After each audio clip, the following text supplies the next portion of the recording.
ডেকে বলবে, কই না আমার কলিজার টুকরা সন্তান, আমার এখন কে মায়া করিয়া আম্মু বলে ডাকবে, আমার এখন কে মোহাব্বত করে আব্বু বলে ডাক দিবে।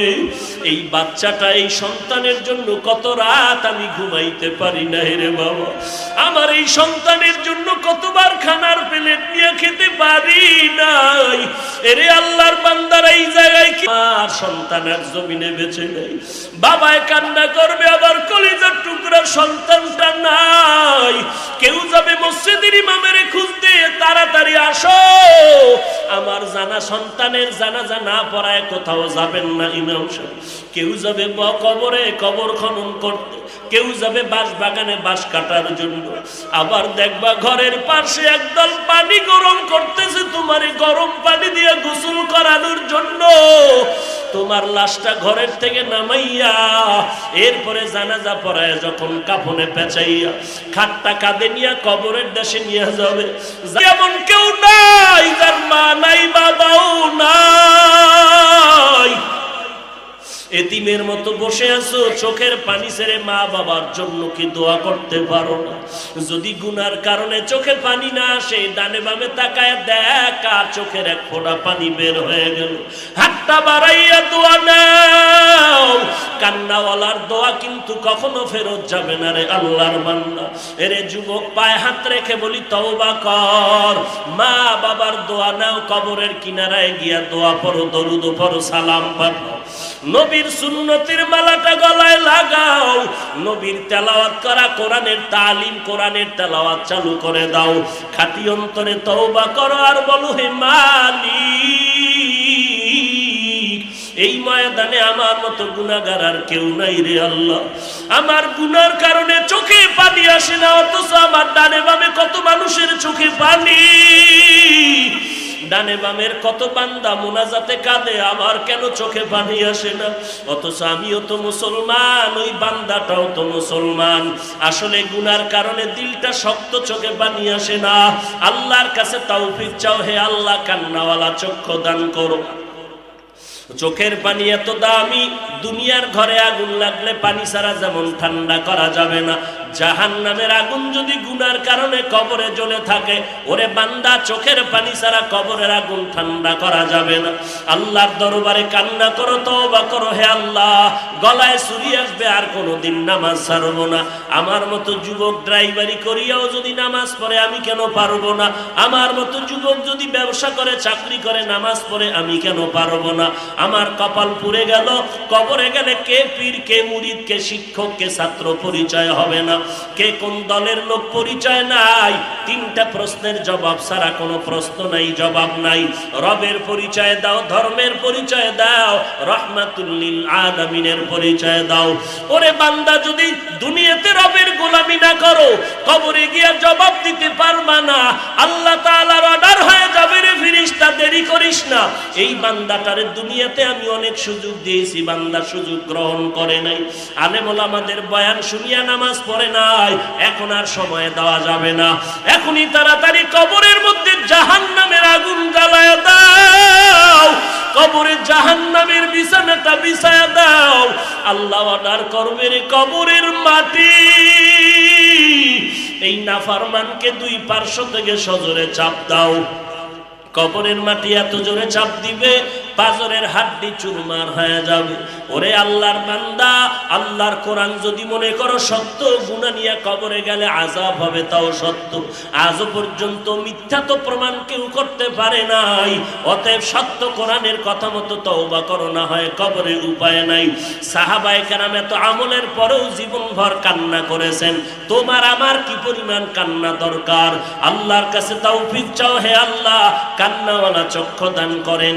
আজকে থেকে তওবা করতেছি, আর নামাজ ছাড়বো না, বেপরদায় চলবো না, মা বাবাকে কষ্ট দিব না, আলেম ওলামাদের বিরোধিতা করব না, সহিভাবে কোরআন শিখবো, নামাজ পড়বো, নবীর সুন্নাত মতে চলবো, আহলে হক উলামায়ে কেরামদের কাছে গিয়া নিজের আমলটা, অন্তরটাকে ধোলাই করে চলবো।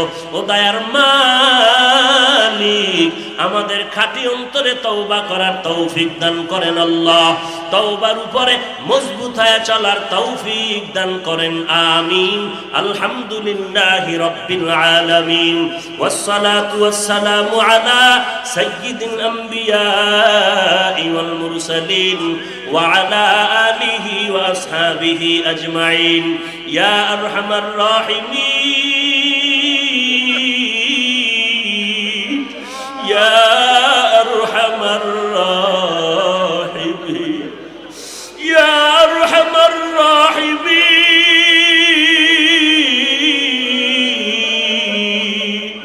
আল্লাহুম্মা ইন্না নাউযু বিকা মিনাল বারাসি ওয়াল জুনুনি ওয়াল জুযামি ওয়া মিন সাইয়্যিল আসকাম।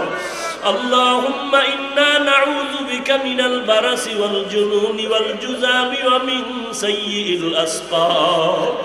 আয় আল্লাহ, চান্দিনার ঈদগার দিকে তাকাইয়া দেখো, কত উলামায়ে কেরামরা হাত তুলেছেন, কত মুরব্বীরা, হাজী সাহেব, সাদা দাড়িওয়ালারা হাত তুলেছেন রে আল্লাহ। কত যুবক, কত ছাত্র ভাই, কত ছোট ছোট বাচ্চারা হাত তুলেছে। মাইকের আওয়াজ পেয়ে কত মা বোনেরা আপনার দরজায় হাত তুলেছেন রে আল্লাহ। আমরা সবাই গুনাহ নিয়ে আপনার দরজায় আসছি রে আল্লাহ। শয়তানের ধোঁকায় পড়ে গুনাহ করেছি। গুনার দিকে তাকায় দেখি আমার মতো জাহান্নামী কেউ নাই।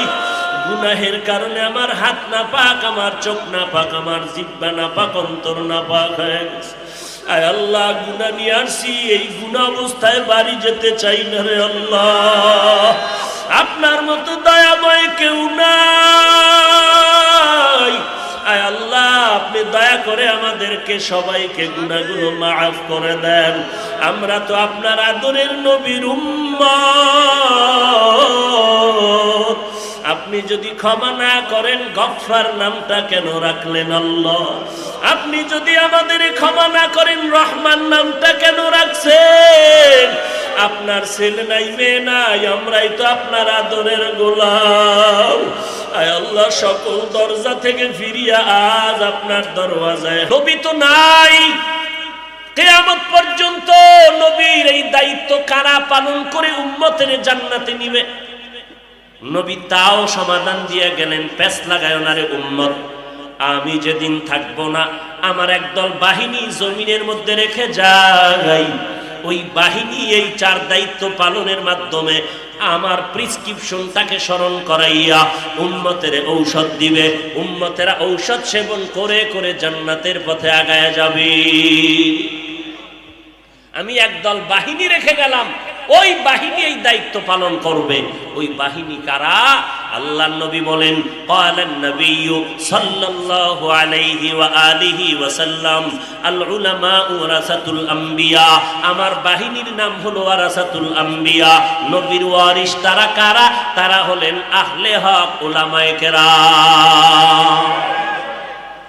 এই উলামায়ে আহলে হক নাকি বাতিল? বলেন বলেন। উলামায়ে আহলে হক, আবার বাতিলও কিন্তু আছে, আছে না নাই?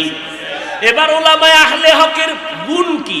আল্লাহ কোরআনে বলেন, ইন্নামা ইয়াখশাল্লাহা মিন ইবাদিহিল উলামা। আহলে হক উলামায়ে কেরাম, আমি আল্লাহকে বেশি ভয় করবেন। ভয় করার মানে হলো ইচ্ছা করে গুনাহ করবে না। ভুলে যদি গুনাহ হয়ে যায়, তওবা করতেও বান্দা দেরি করবে না। খাকো বাদ আবো আতিশ বান্দান, বামানে তু মুর্দা বাহক জিন্দা।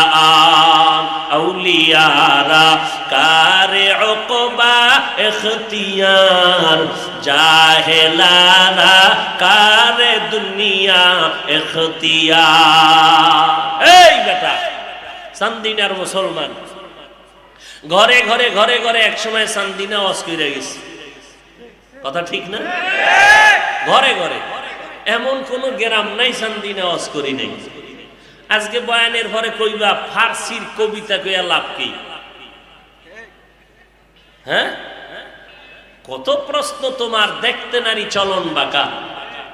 আমি যে ফার্সি কবিতাগুলো শুনাইতেছি, সার পড়তেছি, এর মর্মর্থ কি সবাই বুঝে? বুঝে না। কিন্তু বুঝনেওয়ালা কি কেউ নাই?